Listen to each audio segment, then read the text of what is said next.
తమిళనాడులో వచ్చే అసెంబ్లీ ఎన్నికలపై అన్ని పార్టీలు దృష్టి సారించాయి. ప్రముఖ నటుడు విజయ్ దళపతి తాను స్థాపించిన తమిళ వెట్రి కళగం పార్టీ ద్వారా ప్రజల్లోకి వెళ్లే ప్రయత్నం చేస్తున్నారు. తాను ఏ పార్టీతో పొత్తు పెట్టుకోకుండా స్పష్టం చేశాడు విజయ్ దళపతి. మరోవైపు అన్నా డీఎంకే బీజేపీ కూటమి ఇప్పటికే తమ సీఎం అభ్యర్థిగా పళనిస్వామిని ప్రకటించారు. ఇక అన్నా డీఎంకే బీజేపీ కూటమితో ఎట్టి పరిస్థితుల్లోనూ పొత్తు పెట్టుకోబోమని విజయ్ స్పష్టం చేశారు. మరోవైపు డీఎంకే కాంగ్రెస్ కూటమిలో కాంగ్రెస్ పార్టీతో విజయ్ టచ్లోకి వెళ్లినట్లు తెలుస్తోంది. దీనిపై మరింత సమాచారం మా ప్రతినిధి సవీన్ అందిస్తారు. రాజకీయ సమీకరణాలు మారుతున్నాయి. ముఖ్యంగా 2026 ఏప్రిల్లో తమిళనాడులో అసెంబ్లీ ఎన్నికలు జరగబోతున్నాయి. దీనికి సంబంధించి ఇప్పటికే అన్నా డీఎంకే బీజేపీ కలిసి కూటమిని ఏర్పాటు చేశాయి. ఈ కూటమి సీఎం అభ్యర్థిగా అన్నా డీఎంకే ప్రధాన కార్యదర్శి, అదేవిధంగా తమిళనాడు ప్రధాన ప్రతిపక్ష నేతగా ఉన్నటువంటి పళనిస్వామిని అన్నా డీఎంకే బీజేపీ కూటమి సీఎం అభ్యర్థిగా ఇప్పటికే కేంద్ర హోంశాఖ మంత్రి అమిత్ షా ప్రకటించారు. అందులో భాగంగానే తమిళనాడు బీజేపీ అధ్యక్షుడిగా ఉన్నటువంటి అన్నామలైని తప్పించి నయనార్ నాగేంద్రను తమిళనాడు బీజేపీ అధ్యక్షుడిగా నియమించారు. దీంతో అన్నా డీఎంకే బీజేపీ కూటమికి మార్గం సుగమమైంది. ఇక తమిళనాడులో ప్రముఖ నటుడు విజయ్ తమిళ వెట్రి కళగం టీవీకే పార్టీని స్థాపించారు.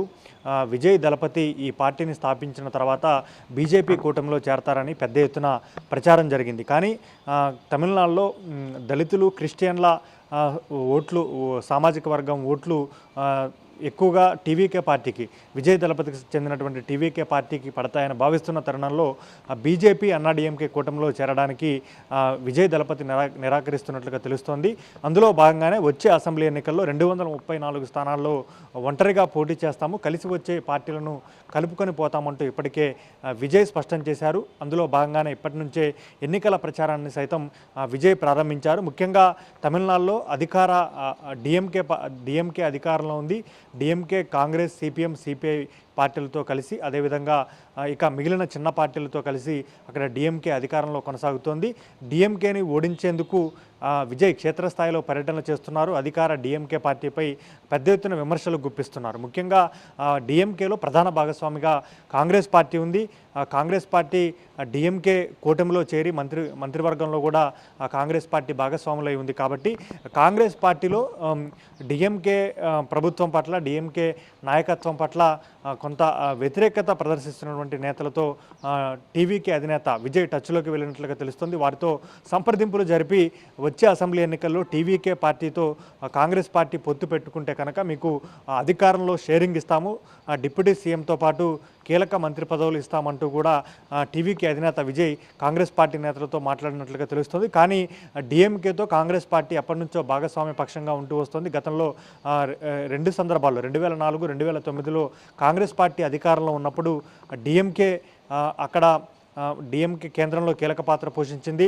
గత కొన్ని దశాబ్దాలుగా డిఎంకే కాంగ్రెస్ పార్టీ బంధం కొనసాగుతూ వస్తుంది. కాబట్టి ఇప్పుడున్న పరిస్థితుల్లో డిఎంకేను వదిలి కాంగ్రెస్ పార్టీ టీవీకే పార్టీతో, తమిళ వెట్రి కళగం పార్టీతో జట్టు కట్టే పరిస్థితి లేదని రాజకీయ పరిశీలకులు అంచనా వేస్తున్నారు. మొత్తానికైతే తమిళనాడులో టీవీకే పార్టీ ఒంటరిగా పోటీ చేస్తే ఎంత మేరకు ఓట్ల శాతాన్ని సాధిస్తుంది, ఎంత మేరకు సీట్లను సాధిస్తుంది అనేది ఇక్కడ ప్రధాన అంశంగా మారింది. ఒకవేళ అన్నా డీఎంకే బీజేపీ కూటమిలో చేరితే విజయ్ పరిస్థితి ఏ విధంగా ఉంటుంది, ఒకవేళ సింగిల్గా పోటీ చేస్తే పరిస్థితి ఏంటి, ఒకవేళ కాంగ్రెస్ పార్టీ కాకుండా ఇతర చిన్న పార్టీలు టీవీకేతో కలిసి వస్తే ప్రభావం ఏ విధంగా ఉంటుంది, ఒకవేళ ప్రభుత్వ వ్యతిరేక ఓట్లు చీలి అది డిఎంకేకు కలిసి వస్తుందా, లేకపోతే టీవీకే పార్టీ దళితులు, క్రిస్టియన్ల ఓటు బ్యాంకును చేర్చడం ద్వారా డిఎంకే కాంగ్రెస్ పార్టీకి సంబంధించిన ఓటు బ్యాంకును చీల్చి అన్నా డీఎంకే బీజేపీ కూటమికి లాభం చేకూరుస్తుందనే రాజకీయ విశ్లేషణలు కూడా ఇప్పటి నుంచే మొదలయ్యాయని చెప్పుకోవచ్చు. మొత్తానికైతే టీవీకే పార్టీ ప్రభావం తమిళనాడు రాష్ట్రంలో ఏ విధంగా ఉండబోతోంది, ముఖ్యంగా గతంలో అన్నా డీఎంకే వ్యవస్థాపకుడు ఎంజి రామచంద్రన్ కూడా నటుడిగానే ఉన్నారు.